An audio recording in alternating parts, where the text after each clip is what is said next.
Katrina Merriweather. She'll start with an opening statement.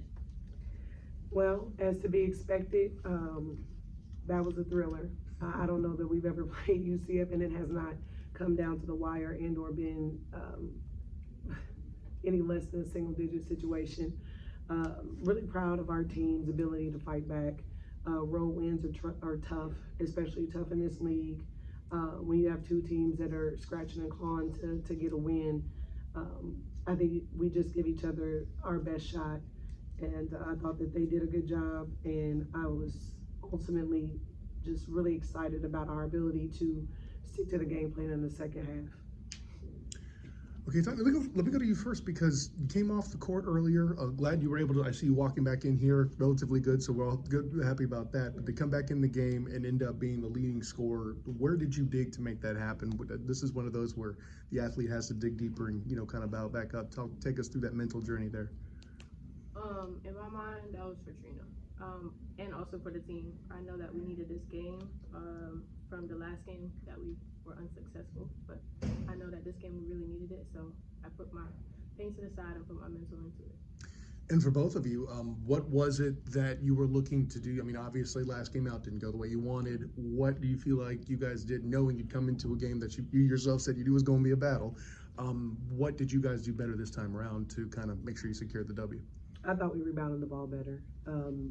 I was really tough on them in the last couple of days, and it puts us in a tough spot because you have a game, and so there's only so much you can do. You want to make sure that they have the best opportunity to perform, so you don't want to tire them out and mess them up mentally, in practicing so hard because you feel like there's things that we need to get better at that they can't prepare and show up to perform. So for me, I thought the maturity and Tineya provides a lot, and we can look at her points and thank goodness she scores those.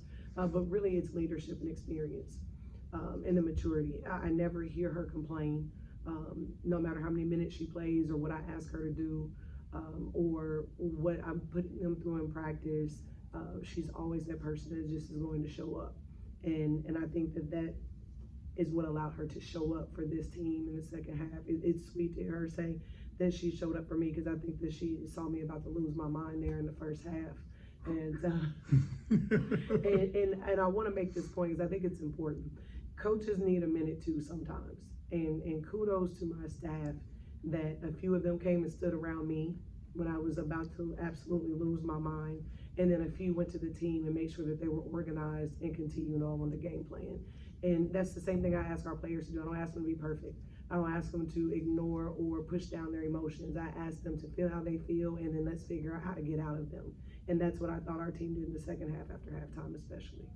Well, I've got real quick, Bryson. I got one more for you, Tineya, and then we'll go back to because I definitely want to put a view for both of you or something in the fourth quarter. But we mentioned you having to leave the game earlier, Tineya, and you ended up with the foul shots late, the opportunity to have the ball back in your hand. How much of a relief was that compared to like when you went down and had the injury, having that scary moment, and then the relief of having the ball in your hands with a chance to close the game out?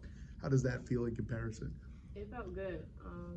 I know we had the lead with 1 minute left, and I knew they had the foul, so it felt good to be able to, my team having my back, and knowing that I can knock down those shots. So obviously it felt good.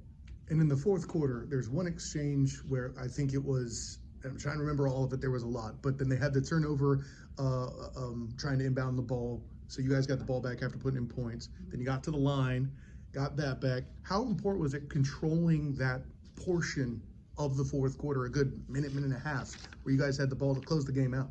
Yeah, I think it's critical, and I think that we work on those things in practice. Sometimes we work on having the lead, sometimes we work on being down.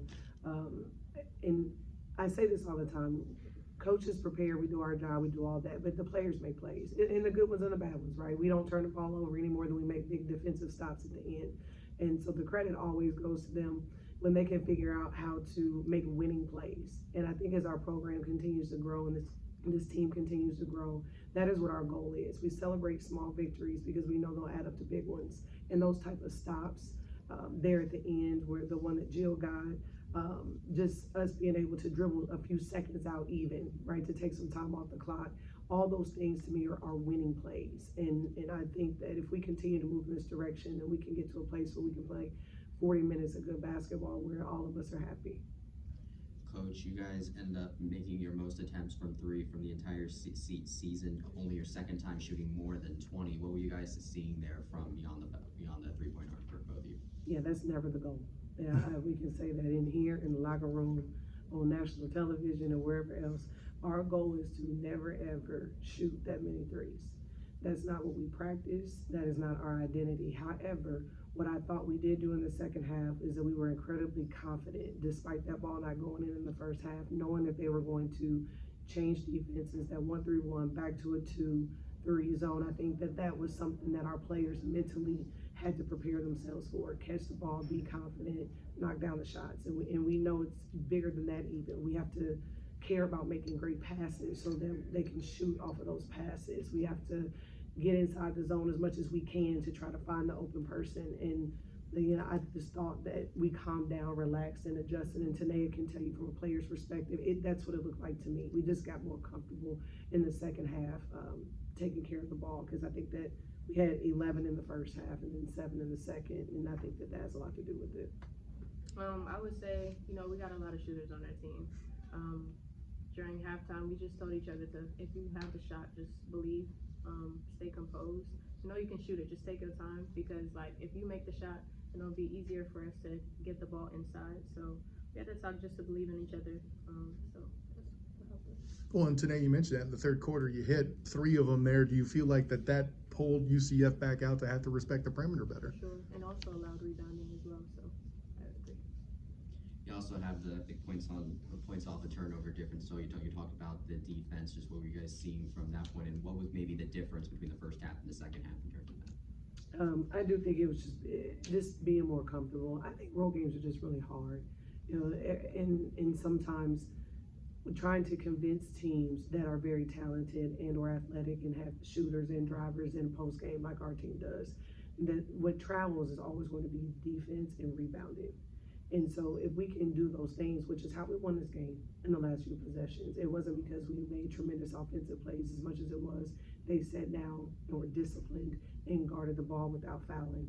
And I think that as long as we continue to buy into that idea, then we get stops, and then offense is so much easier, right? Because what also happened is that UCF appeared to be going make-miss. So when they scored, we had to go against their zone. When they missed, we were going against their man. Well, we do a better job scoring against man than we do zone. So if we get these stops, then the job is easier for us offensively. Colorado's next. You guys are headed back home to host them. What is it that you'd like to see go a little bit better beyond shooting 2 from 3? What would you like to see go better as you host Colorado at the next game? Just taking better care of the ball. And I think making sure that we are as aggressive in the beginning of the game as we are towards the end. Our free throw attempts, I think, are significantly higher in the second half. And I'm with them. I think it takes time to adjust officiating to your opponent, and the opponent's game plan and all that. But I don't know that it should change what our identity is, and that is rebounding, defending, and getting paint twos and getting to the free throw line. And then once we do those things, then it opens up the perimeter some. So our game plan is usually the same no matter who we play. We just want to be true to our identity, work really hard, and we're always okay when the chips fall if we do those things. Okay. Thank you, ladies. Thank you. Thank you. Hope you're doing all right today, by the way. Yeah, good to see you bounce back. And Coach, good to talk ball with you again. Thank you. I Have a appreciate good it. That was good to see you. Have a good trip. Thank you. Thank you. Stay warm if it's cold down here. Yeah. Oh my God. Yeah. Yes, I'll take it. Thank you so much. Take care, bud. Yep, thank you, yes. And it's like, Thank you. I guess they would be flying. careful with rugs, by the way, the rugs. I know, it keeps lifting. Yeah, man, Tineya, they're comfortable. She's older now. Yeah, but perimeter, they're comfortable back there. I don't know what you mean. They're all Oh, you mean in the game? I thought you meant in here. Yeah, Okay. comfortable, in the she said that they were comfortable shooting from back there. Well, no, I didn't take that as bad perimeter defense. Okay. They were. She's capitulating the size, so they were more comfortable. That was player speak for we didn't want to attack what they had in the middle. It makes sense. Makes sense. You look at the points in the paint difference actually, and they. I don't know how you come out of the first half shooting as bad as they did and saying comfortable. That's where I'm at. Now maybe she's saying they were more comfortable in the second half. That's what I read, which is an accurate statement. But I don't know how you come out 2 for whatever the heck it was, 13. You're trying to tell me you were comfortable. But to your Well, to be fair, I don't.